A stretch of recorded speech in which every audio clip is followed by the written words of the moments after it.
Today we're going to be looking at parallel and perpendicular lines, specifically how the equations of parallel and perpendicular lines look, and how we can know if they are parallel and perpendicular based on the equation.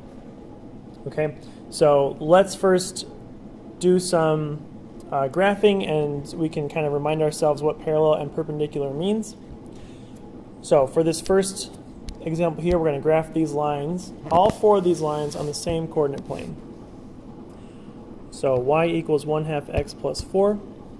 Start at 4 on the y-axis, and then up 1 over 2, or down 1 left 2. And there we have the first line. Let's go ahead and do the second one. 1/2 x minus 2. So down here at -2. But again, up 1 over 2 for the slope. And down 1 left 2.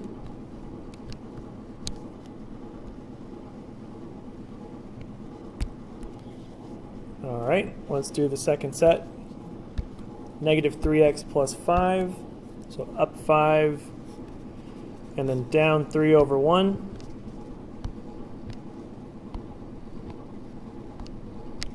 Or up and left.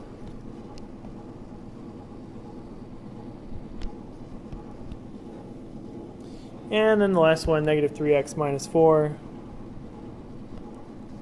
Down 3 over 1 again, or up 3 left 1.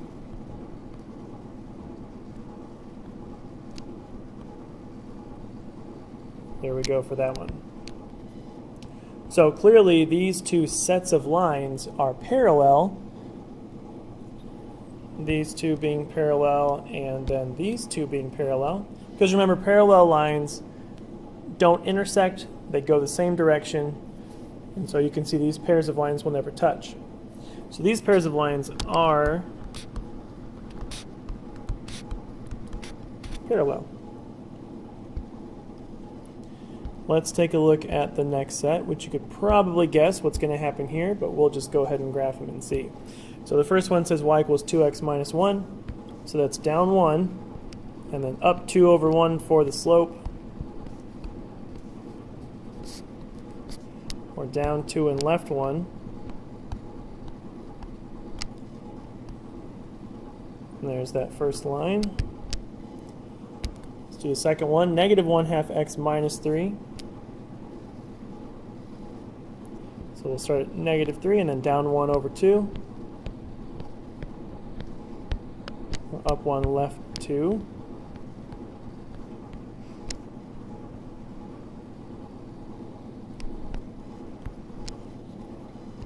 All right, now let's do the second set. So -5 over 2x plus 5, we'll go up 5, and then down 5 over 2, down 5 over 2, or up 5 left. Okay, since we'll put them off here since it's close, just like that. Makes it a little easier to draw the line. Okay, next one, 2 over 5x plus 1. So up 2 over 5. Be about right there. Or down 2 left 5.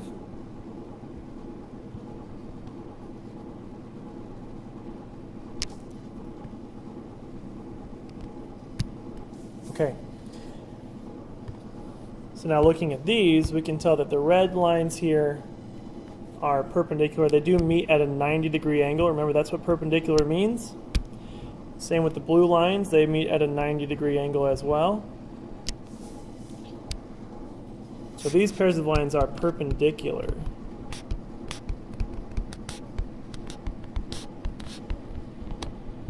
Because they meet at a 90-degree or right angle. It's not enough that lines intersect. They have to intersect at a 90-degree angle. Okay, so let's take a look at the equations we graphed. And if we start with the parallel ones, it might become more clear. But when you were graphing these, maybe you noticed that the slopes were the same. Which should make sense, right? Because parallel lines don't intersect, and they go the same direction. So they have to have the same slope. If the slopes were different, they would eventually intersect. So we know that the slopes are what cause these to be parallel. So now if we look at the perpendicular examples, they obviously don't have the same slope, but there is a relationship here between them. So the first pair of slopes was 2 and -1/2. And the second set is -5/2 and +2/5. And if you look at those pairs of numbers, you can see the relationship between them. So let's spell it out. Parallel lines, if you look, they have the same slope, or equal slopes. They have the same slope. Right? Here it was 1/2. The second set was -3. Parallel lines have the same slope. Perpendicular lines, looking at those, you can see that the number is flipped. It goes from 2 to 1/2, or from 5/2 to 2/5, so it's flipped. Also, it's opposite. +2, -1/2. -5/2, +2/5. So they have what we call opposite reciprocal slopes. So the slopes are flipped, and they are also opposites of each other. So opposite reciprocal slopes. All right, so that is important to remember. Parallel lines have the same slope. Perpendicular lines have opposite reciprocal slopes. So let's answer some questions using that information. So given the following equations, we're going to answer the questions about them. So first we have y equals 2/3 x plus 5. So what is the slope? Remember, the slope is the number here in front of the x. The slope is 2/3. What would the slope of a parallel line be? Well, that would also be 2/3 because parallel lines have the same slope. For a perpendicular line, remember we have to flip it and make it the opposite, so -3/2. Okay, moving on to number 2. What is the slope here? -5/2. So a parallel line would also be -5/2. For perpendicular, flip it, change the sign. So +2/5. Example 3, the slope, again, in front of the x, -2. Parallel line, same slope, -2. Perpendicular, so we have to flip it. So it goes from a 2 to a 1/2. And it becomes positive because that is also the opposite. So remember, a whole number has a 1 as the denominator. To flip it, it would be 1/2.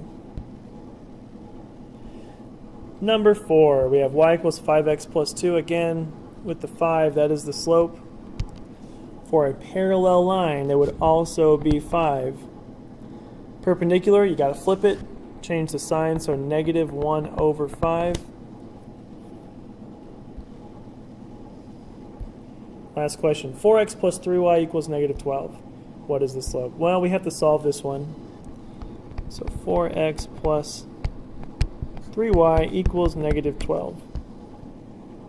So before we can pick out the slope, we have to put it in slope-intercept form, right?